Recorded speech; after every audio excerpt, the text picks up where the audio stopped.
Hello, everyone, and welcome to today's ACLU Town Hall.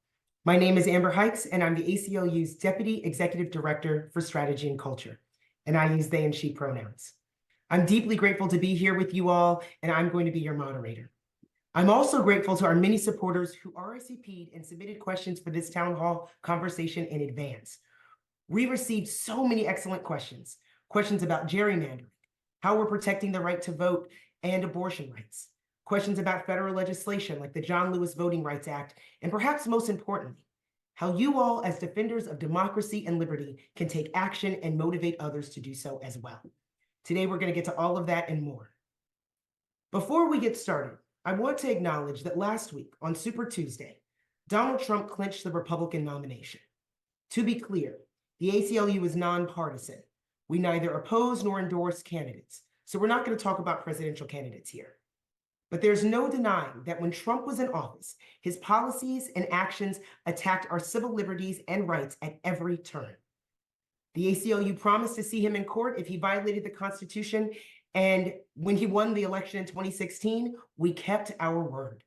We filed over 430 legal actions against him, resulting in many important victories, including blocking the administration's attempt to add a citizenship question to the 2020 census and its policy separating immigrant families. News outlets report that Trump has privately expressed support for a national ban on abortion. He's also doubling down on the big lie, falsely claiming that the 2020 election was stolen from him. I want to be clear. The ACLU's promise to see you in court still stands today, not only for Trump, but also for any other politician who attacks our democracy, our bodily autonomy, and our fundamental rights. These fundamental freedoms are exactly why we're here today. Now, I mentioned earlier that we received so many excellent questions from our supporters, and we're going to endeavor to answer all of those questions and more. Over the next hour, we're going to focus on three major things: the interconnectedness of abortion rights and voting rights, how we're protecting abortion care and ensuring free and fair elections in the lead up to Election Day, and what you can do to stay engaged in the fight. Now, I've asked three of my incredible colleagues to join me today. Deirdre, JJ, and Cecilia pull on every lever we have: organizing, advocacy, and litigation to protect our civil rights and civil liberties. Thank you all so much for being here. It is such a privilege to share this space with you all. Now, we have a lot to cover today, my friends, so let's dive right in. To talk about the link between abortion rights and voting rights, I'm going to kick things off with Deirdre Shipley, the ACLU's Chief Political and Advocacy Director. Welcome, Deirdre. It's good to see you, friend. Great to be here. Thank you so much, Amber. Great. So, Deirdre, abortion rights have certainly taken center stage during this extremely important election year. Can you explain how the attacks we're seeing on abortion care are connected to the attacks on voting rights and how this is playing out in the states? Yes, I would be happy to. This is an issue that we think about a lot because these issues are directly connected. And in fact, many of the states who are restricting abortion rights are dependent on gerrymandering and voter suppression to be able to do so. The fact, just taking a step back, the fact that 5 unelected judges in the US Supreme Court can strip fundamental rights away from half the country, that we now have abortion bans in 20 states, despite 70% of Americans believing that abortion should be legal and that Roe was correctly decided. That's not only a healthcare crisis in our country, but a legitimacy crisis for our democracy. And we're seeing that play out in state after state. Extremist politicians have used gerrymandering, the rigging of the drawing of legislative districts, to make electing their party inevitable, and have used voter purges and restricting access to voting in a variety of ways to create truly unaccountable majorities in state legislatures, who then pass laws like restricting abortion that are deeply unpopular with voters. And you can see that when voters have a chance to vote directly on the issue of reproductive freedom, like they do in ballot initiatives, when there's a state ballot initiative, they overwhelmingly vote in favor of protecting rights, even in red states like Kansas, Kentucky, And most recently in Ohio, where the legislature, which has a supermajority, Republican control, and the governor had passed a 6-week abortion ban. So that is functionally a complete abortion ban in the state of Ohio.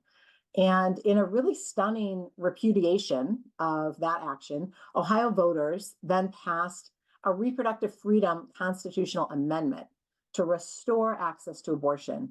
They passed that amendment by 13 points. It wasn't close.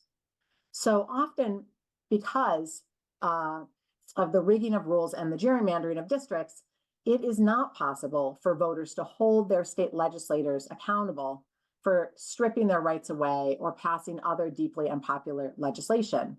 Because of how the districts are drawn, voters literally can't vote these people out of office.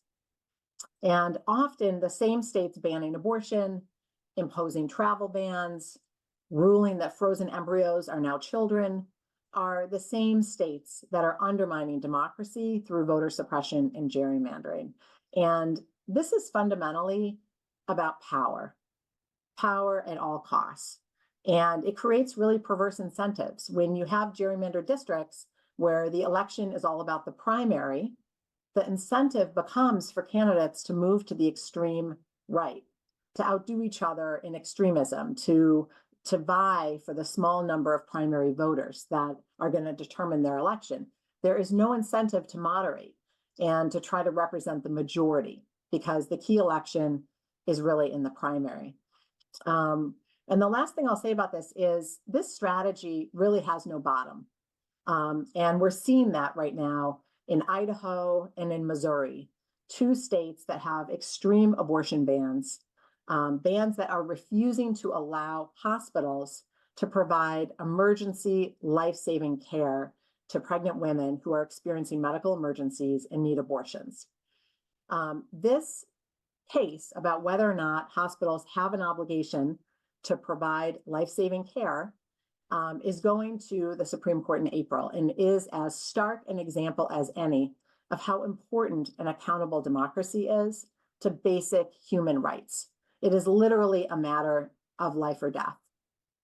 Conversely, we need fair districts and fair voting rules in order to pass durable protections for reproductive rights. We can't durably protect our rights without a representative democracy where we have elected officials that we can hold accountable. We can vote them in, we can vote them out. That's how a democracy is supposed to work. And I think this is the whole point, that authoritarians who have currently co-opted much of our Republican Party and leadership are pursuing a strategy that the New York Times columnist Jamelle Bouie calls, quote, the cultivation of political despair. The cultivation of political despair, making voters feel like nothing they do matters, like they have no power. And so we need to really guard against this strategy of political despair. If the secret to a successful democracy is an educated and engaged voting public, then the secret to authoritarianism is a public that is hopeless and beaten down. And so we need to fight this with everything that we have, and we are. Thank you so much for taking us through that, Deirdre, for breaking that down so concisely and brilliantly. Such important context for us to have. I also want to get some insight from Cecilia Wong, who is the ACLU's Deputy Legal Director. Cecilia, so good to see you. So good to see you. Great to see you, Amber. So I want to build on what Deirdre just laid out for us. Cecilia, can you share your perspective on the link between abortion rights and voting rights from your vantage point in the litigation space? Sure, Amber. So to underscore what Deirdre just said, voting rights are fundamental because all other civil liberties and civil rights turn on the ability of American voters to cast a ballot and have their vote count with equal weight. Our opponents know this. The states where legislatures are trying to draw redistricting maps to dilute the voting power of Black Americans and other people of color are the same states that are attacking not just abortion care rights, as Deirdre mentioned, but also racial justice, gender equality more broadly, and other core civil rights. The same states have spread Donald Trump's debunked claims of voter fraud and have made it harder for everyone to cast their ballot, but particularly voters of color.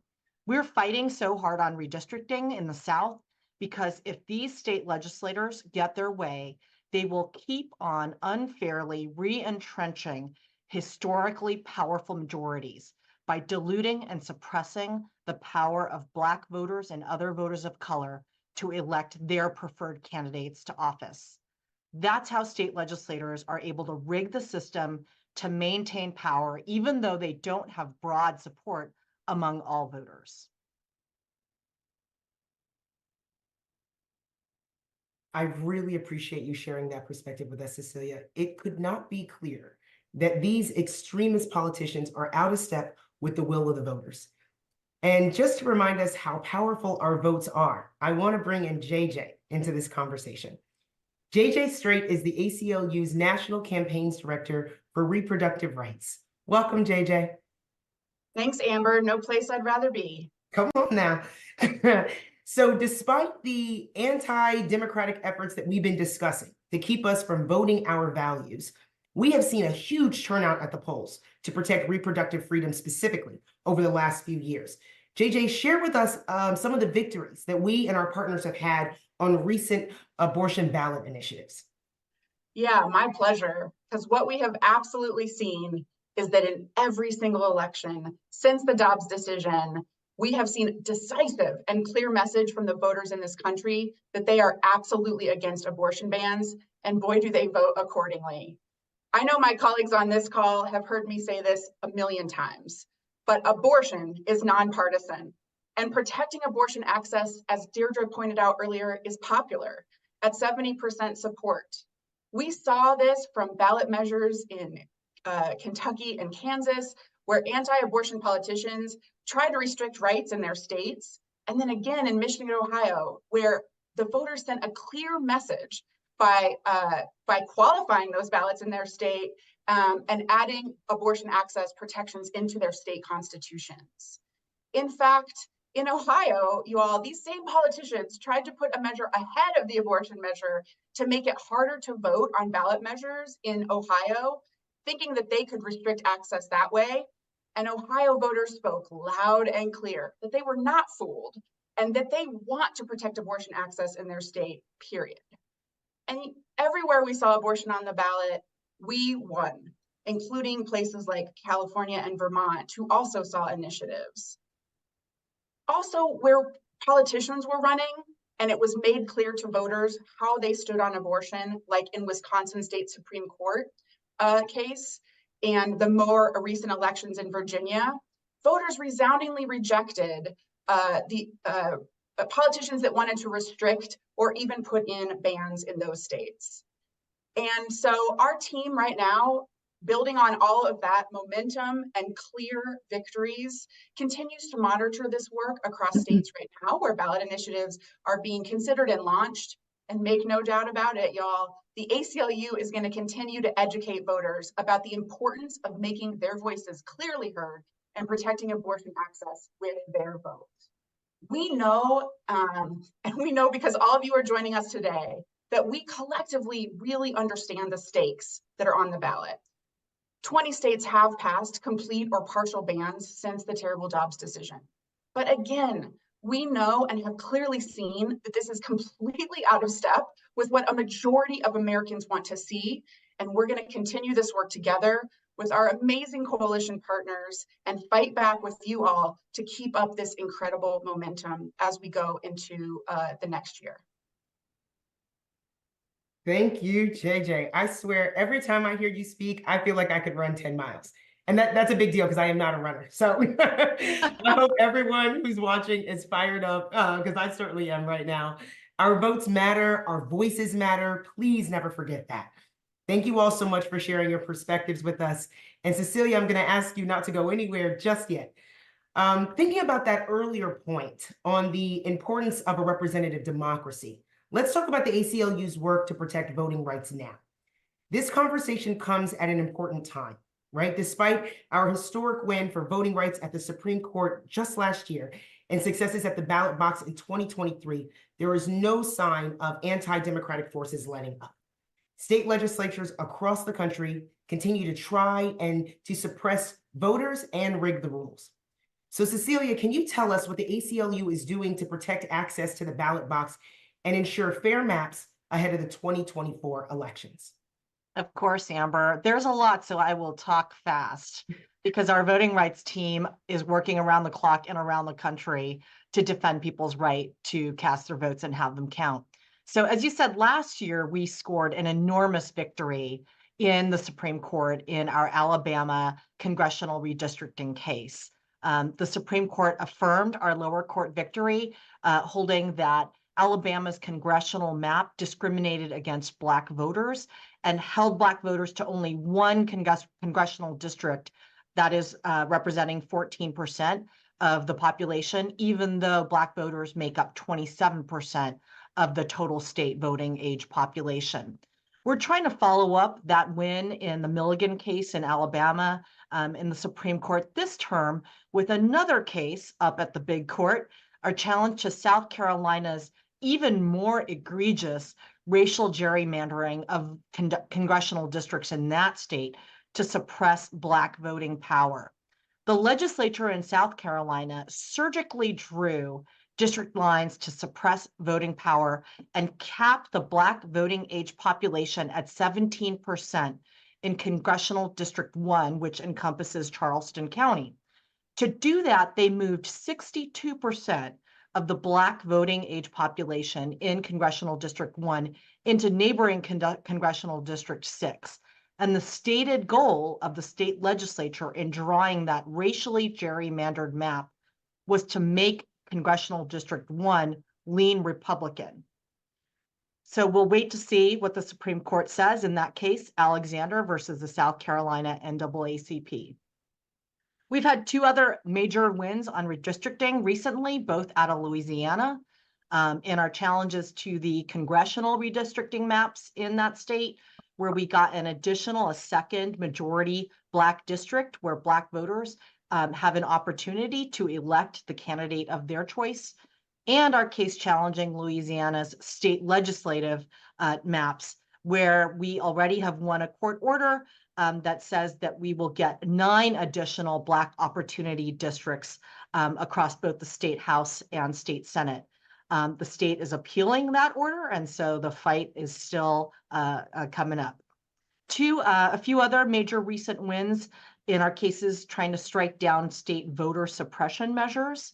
We won a big victory in Georgia, striking down SB 202, Georgia's law that made it a crime to provide a bottle of water or a snack to someone who's waiting in those interminable lines in Georgia to cast their vote, particularly in neighborhoods of color. We also won a preliminary court order against Florida's SB 7050 law. This was the law that Governor DeSantis advanced along with the state legislature that makes it a crime for non-citizens, including lawful permanent residents, to work on voter registration. And we represent voter registration organizations that employ non-citizens, including lawful permanent residents, in voter registration work. We also scored a big victory in Mississippi, where the state legislature passed a law that tried to make it much more difficult for people with disabilities or who can't read or write to select a person of their choice to help them return their ballot. We got that law blocked in time for the primary election this month, and we will have that in place in November as well. And finally, in Pennsylvania, we won a big victory against state election officials who were trying to purge thousands of mail-in ballots that were received before the deadline of election day, but where someone had the voter had mistakenly written in the wrong date on their envelope. Totally technical problem that the state was trying to use to purge votes. And we won in that case, and those Pennsylvania voters will see their ballots counted. What's coming up? I'll just give you a little preview because we remain busy as it is a presidential election year. Our Voting Rights Project lawyers just wrapped 2 trials in February, our Mississippi state legislative redistricting case and a legislative redistricting case in Dodge City, Kansas. And they've got 4 more trials already scheduled between now and the end of the year in Florida, 2 cases in Alabama, in our Mississippi Supreme Court redistricting case, and also a major hearing on our case trying to get eligible voters in Delaware jails, access to the polls. And finally, we are fighting for longer term reforms. As the director of our Voting Rights Project, Sophia Lynn Lincoln, was testifying just yesterday before the U.S. Senate Judiciary Committee in support of the John Lewis Voting Rights Advancement Act. So a lot going on. Hope I came in on time.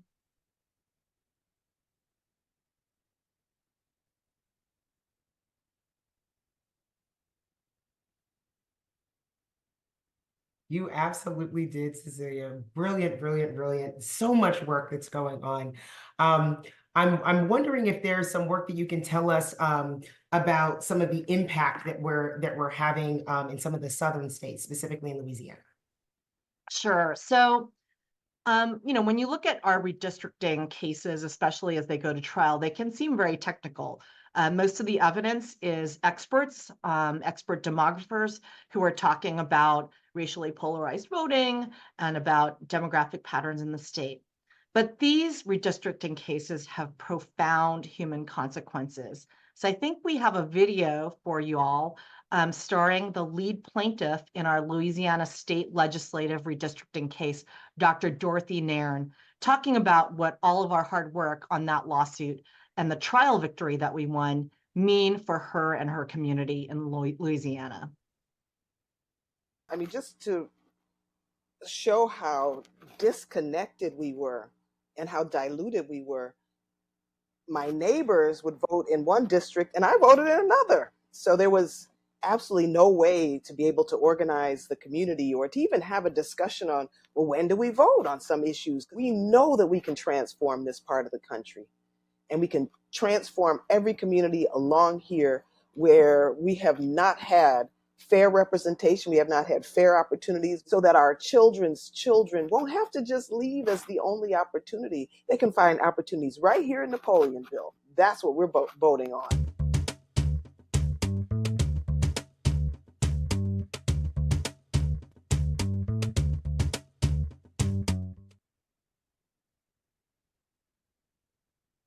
Thank you so much for sharing that with us, Cecilia. Dr. Nairn's voice is so important. It's so powerful, and it really shows why FAIR maps are critical.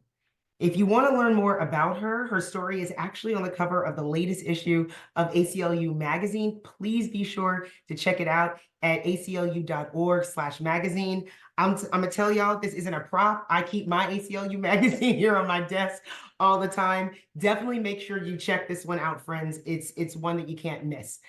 So Cecilia, I'm gonna keep you here just for a moment longer. All the work that you've outlined for us is critical in the lead up to the elections, but we also know that interference happens on election day itself. So can you share some of the election protection work that we're doing in battleground states to fight voter suppression at the polls? Sure, Amber. So just to give everyone a little bit of inside baseball, our voting rights strategy is forward looking, and our cases and our campaigns often span years. But in an election year like this one, there's an overlay of election protection work that we do. We've been preparing for this presidential election year for months, probably over a year, with ACLU affiliates identifying what is most needed in their state. So, for example, stepping outside of the litigation realm, the ACLU of Georgia has recruited 1,000 poll workers who are desperately needed in that state to make elections run fairly and to run at all. In states like Michigan and Connecticut in recent years, we have passed ballot initiatives to modernize voting and make it easier for all eligible voters to get registered and cast their ballots. And back to the realm of litigation, as in every election year, our lawyers are getting ready. We have our rapid response plans in battleground states to contend with any barriers that voters might encounter. We're ready to sue, to keep polling places open, and to ensure that votes are counted and that election results are certified. To give a few examples of things we've seen in the past that we might expect to see again and have to deal with, in 2020, we threatened suit against Georgia counties that engaged in improper mass voter challenges, and we did the same in 2022 in Michigan. In both cases, once we threatened litigation, election officials backed down and counted the votes that were properly cast. In Texas in 2020, during the early pandemic, if you'll remember that unusual election year, we won our case ensuring that Harris County, home to Houston, kept drive-through voting available to voters who needed a way to vote safely.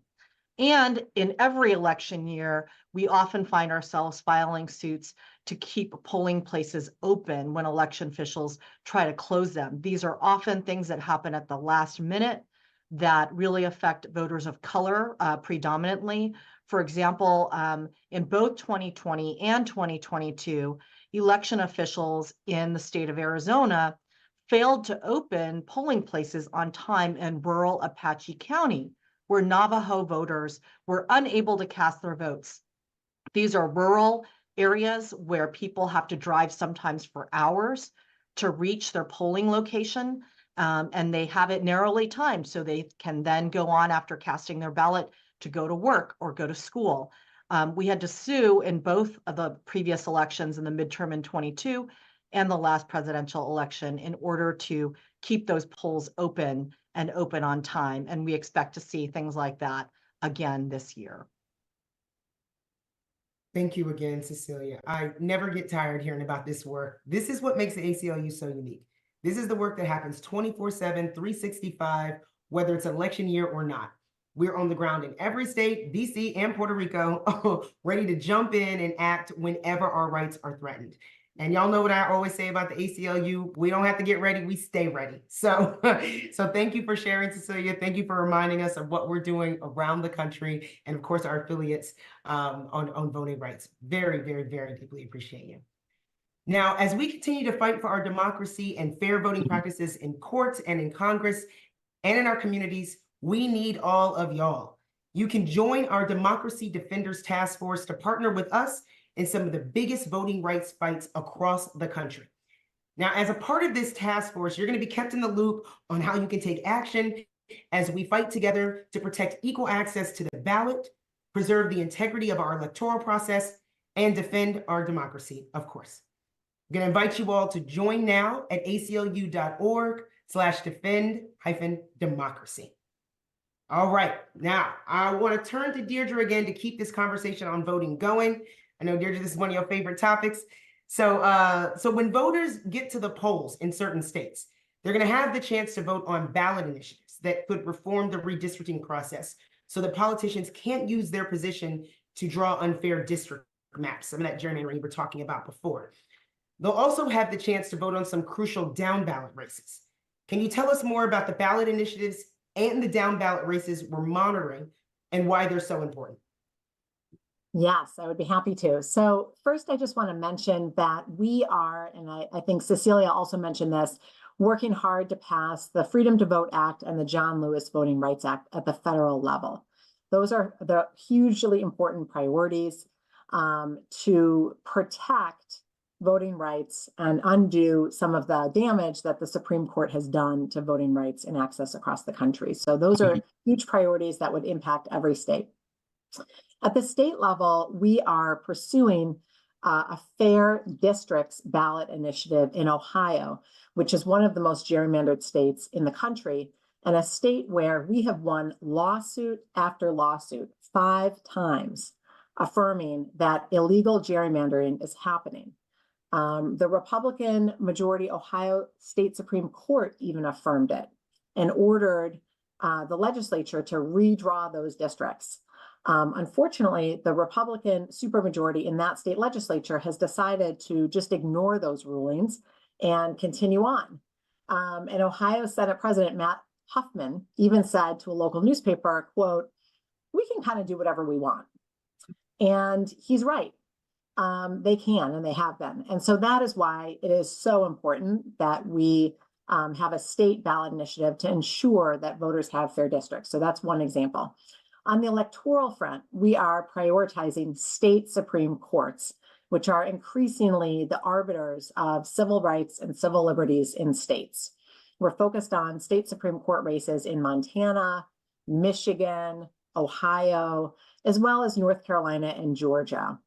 And in Michigan and Ohio, durable progress on voting rights, fair districts, reproductive rights, the whole host of civil rights and civil liberties really depends on electing pro-civil rights and liberties candidates in those courts. Michigan right now is a 4-3 pro-civil rights majority in their state Supreme Court, and Ohio is the reverse, a 4-3 anti-civil rights majority. So these races are critical to maintaining the gains that those states have made on reproductive and voting rights, and also opening the door for more. Additionally, we're also focused on state legislative races, particularly in Kansas, Michigan, North Carolina, Georgia, and Arizona, and possibly Pennsylvania and Wisconsin. Here too, protecting progress and making gains on reproductive rights and democracy is dependent on just a handful of state legislative seats. For instance, there is currently a 2-seat pro-civil rights and liberties majority in Michigan's House and Senate. In Arizona, we are 2 seats away from a civil rights and civil liberties majority in that House and Senate, and that would be a game changer. So those are some examples. Every race is state specific, but always with the explicit goal of protecting and advancing reproductive freedom and democracy. And we really have a huge opportunity here. You know, of course, as you all know, the ACLU is nonpartisan, so we don't endorse specific candidates, but we do have the opportunity to educate voters about the candidates that they have an opportunity to vote on, and also what's at stake for their own lives in these races. Why should they care? Why should these races matter to them? And what we found is, especially in a presidential year, there is a 30% drop-off, meaning voters come into the voting booth, they vote on the presidential and maybe a US Senate seat, and then they leave. And so we have a huge opportunity there to educate voters and shine a light on some of those down ballot races where there are substantial civil rights and civil liberties implications. Thank you so much for breaking this down for us, Cecilia and Deirdre. Voting is obviously the very foundation of our democracy. And as you both shared, the ACLU is working around the clock to secure access to the ballot and to preserve the integrity of our elections. We are now going to turn to the ACLU's work to protect abortion care from the extreme attacks that we are facing. I'm going to bring back JJ, and Deirdre, just don't go too far because I'm going to be coming back to you in just a little bit. Now, JJ, you have shared with us how since Roe was overturned, voters across the country have protected voting abortion rights at every single opportunity, like in Ohio. Despite this clear message, though, we see anti-abortion activists and politicians continuing to attack our ability to access these essential and sometimes life-saving healthcare. So, of course, there is always the Supreme Court, and as we all know, the Supreme Court has announced that it would hear 2 abortion-related cases this term about medication abortion and emergency abortions. Talk to us about what's at stake with these 2 cases that are coming up.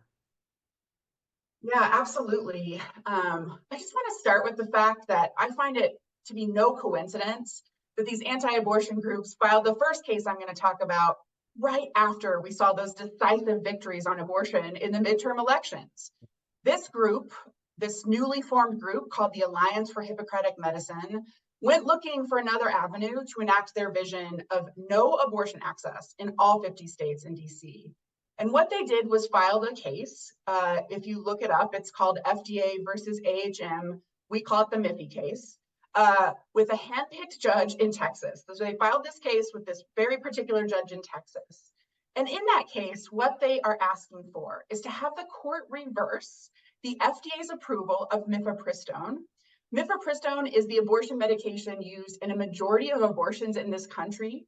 Mifepristone was approved by the FDA over 2 decades ago and has safely been used by more than 5 million patients in the US alone. This case, you guys, has now wound its way through those lower courts. And as Amber mentioned, we are now going to see oral arguments at the Supreme Court on March 26th. And I'm going to go over this a little bit more, but we're showing up, you all. We're going to be there, joined by over 25 groups, including reproductive rights, reproductive justice, reproductive health, and allied groups, democracy groups, labor groups, to call on the Supreme Court to listen to the science and dismiss this ridiculous case. And I am not one to predict how the Supreme Court will ever rule, but the stakes in this case are high. And depending on how they rule, this could severely restrict access to abortion, as we saw in the lower court ruling in the Fifth Circuit that the Supreme Court is taking up. And I want to be clear to everybody on this call, because I know you're watching from all over the country, that this would include access in all 50 states, not just ban states, which is why they're pursuing this. So whatever the Supreme Court does, we know that our opposition is going to continue to pursue these types of paths through the court and state policy, and we're going to be there to stop them. Deirdre highlighted a little bit earlier the second case, which is going to be heard in April. This is about emergency care that folks receive in states with full abortion bans that don't have health exceptions. That's right, you guys. Many of these states have passed severe bans that do not have exceptions. At the heart of this case is a federal rule called EMTALA. It's a lot of jargon, but basically what that federal rule is it was enacted to ensure that folks were not turned away from emergency rooms when they needed this kind of care to stabilize them at any hospital that receives federal funding. And that's for any kind of emergency care. The federal government challenged Idaho's ban, again, based on that EMTALA federal rule. And I'm saying EMTALA because that's what we shorthand the case, EMTALA. And because I'm sure, as all of you have seen in the news recently and since Dobbs, patients and doctors in states with these bans are really unable to receive the care that they need in these really emergent situations.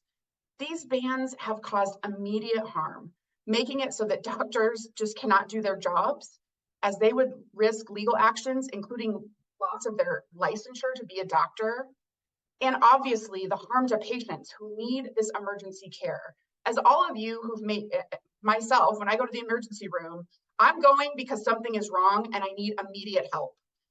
And I just want to be really clear with everyone. These states did not have to pursue this case.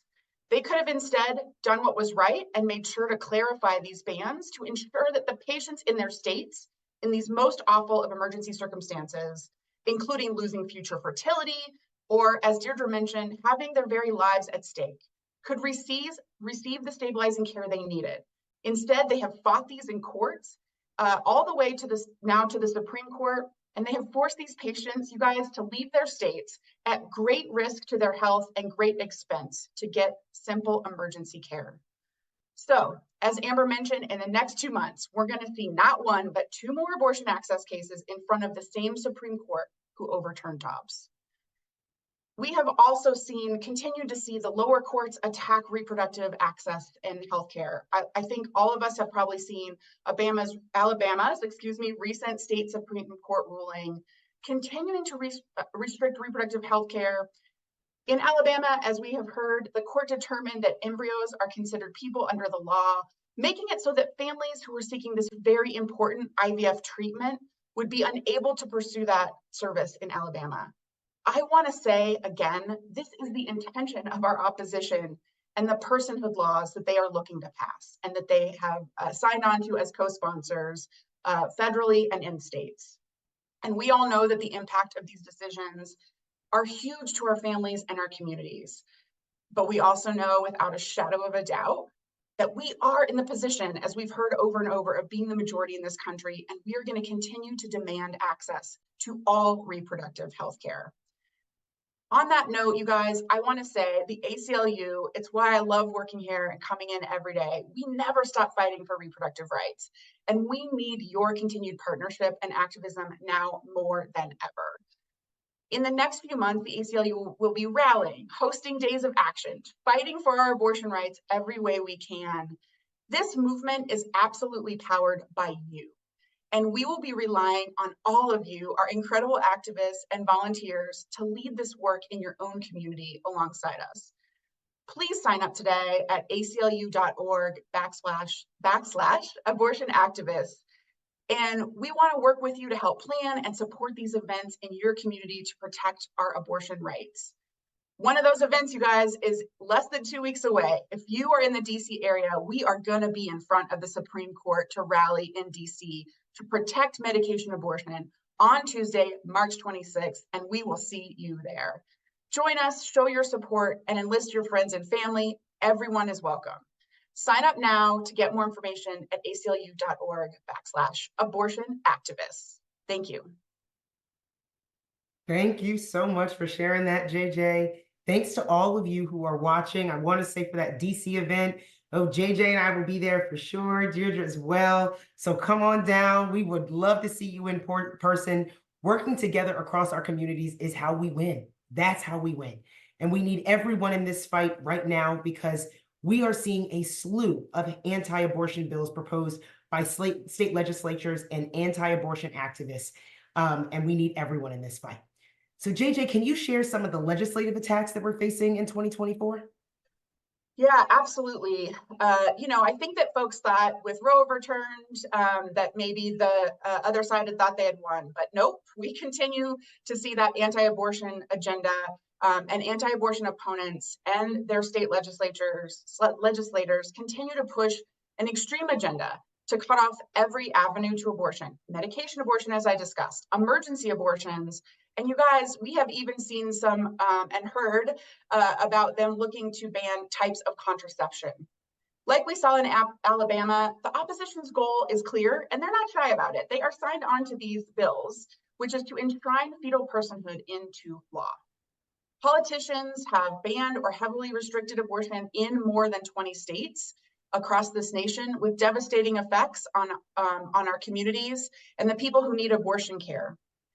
I want to also state that we still continue to see really egregious bills popping up all over the country, and we are fighting them. A bill in New Hampshire that would ban abortion after 15 days. I don't even know how that would work, but obviously we're continuing to see bans introduced in states where they have not been enacted. A bill in Indiana that bans medication abortion and requires those pregnant by rape or incest to provide an affidavit to a physician attesting as to in order to get care. Absolutely horrific. A bill in Oklahoma that would allow a person getting an abortion to be charged with homicide. So again, going after the patients who are accessing this care, having a chilling effect on folks, and also stating exactly who they are.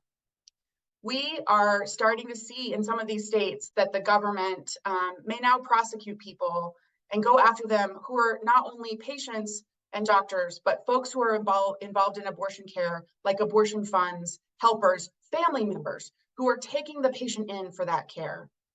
And guess what, you all? The ACLU, we do not back down. For this very reason, we started the ACLU's Abortion Criminal Defense Initiative. It's been launched a year ago. It's our nationwide system to ensure that healthcare providers, individuals that provide funding and practical support, like I said, and these patients who need this care know that they will have access to a zealous defense should they be prosecuted. We are here. Thank you, JJ, so very much. Deirdre, I want to bring you in here too. With Roe overturned and no federal protection for abortion rights in place, what avenues are we taking at the state level to protect abortion access? Yes. Well, on the litigation side, as you heard some flavor from, our reproductive rights legal project has over 20 cases challenging abortion bans and other restrictions on reproductive health at the state level. Our state affiliates are also deeply engaged in working to support reproductive rights ballot measures in key states to protect and restore access, like in Arizona, which currently has a 15-week ban on the books. The legislature there has been trying to pass a 6-week ban, and there's an active effort underway to enshrine reproductive rights protections in the state's constitution. Also in Missouri, which, as I mentioned earlier, has a total abortion ban in place. And as JJ was mentioning, has even told hospitals not to provide life-saving abortion care to patients who are experiencing pregnancy-related health emergencies. There was actually a heartbreaking story of a pregnant woman, Melissa Farmer, who went public with her story in Missouri, Joplin, Missouri, who had premature ruptured membranes at 17 weeks and was at risk of a life-threatening infection. And she went to 2 different hospital emergency rooms to get help and was turned away because of Missouri's abortion ban. She had to drive hours in premature labor to Illinois to get the care that she needed. This is our country today. This is what's happening in our country today, and it is totally unacceptable. So advocates in Missouri are collecting signatures to put protecting access to abortion on the ballot. There's also an effort in Montana to enshrine reproductive rights in their state's constitution. This is a state where abortion access is protected for now by their state Supreme Court, but the legislature keeps trying to pass a total abortion ban. So enshrining it in the state constitution makes a lot of sense. And we're monitoring similar efforts to protect reproductive freedom through ballot initiatives in states like Florida and Nevada. We're also working to protect the ballot initiative process itself so that reproductive rights ballot initiatives and other ballot initiatives can happen. It's a feature, not a bug, of how extremist lawmakers operate to try to prevent voters from actually having a voice on the issues that matter most to them. So we've seen lots of attempts in Ohio last year, in Missouri, in Arizona, in Florida, to change the rules for ballot initiatives to make it much harder for voters to qualify and pass them. The Mississippi legislature actually passed a piece of legislation that said, yeah, voters can have ballot initiatives, but just not on abortion. So they will literally try anything. So it's very important to protect our ability to have direct democracy through ballot initiatives, in addition to supporting the rights and liberties that voters are bringing for a vote.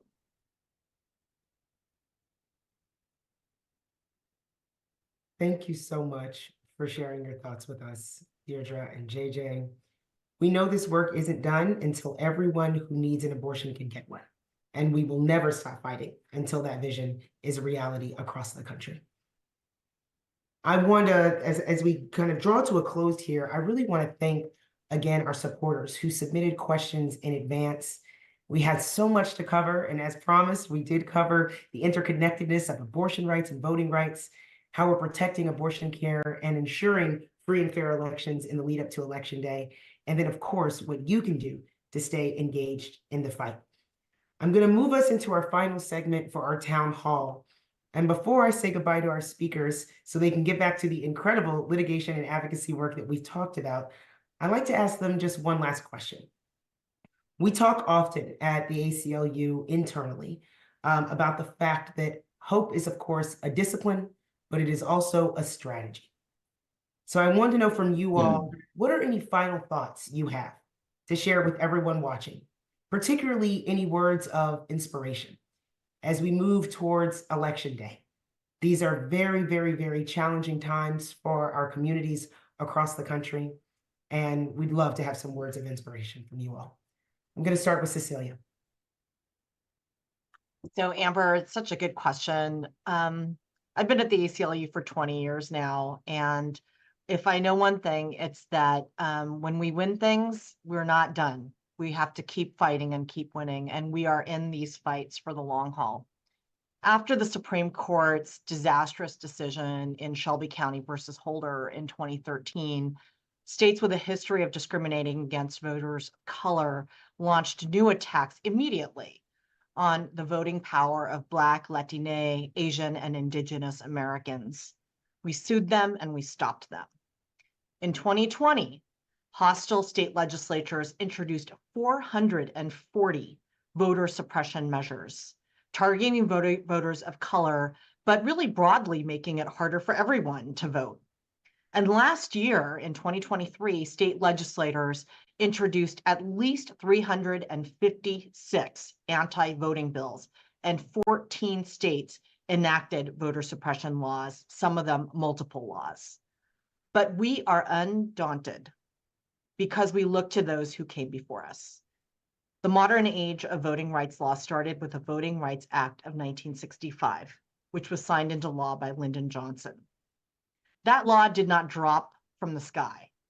That law came about because Black freedom fighters and their allies in the American South strategized and worked for years.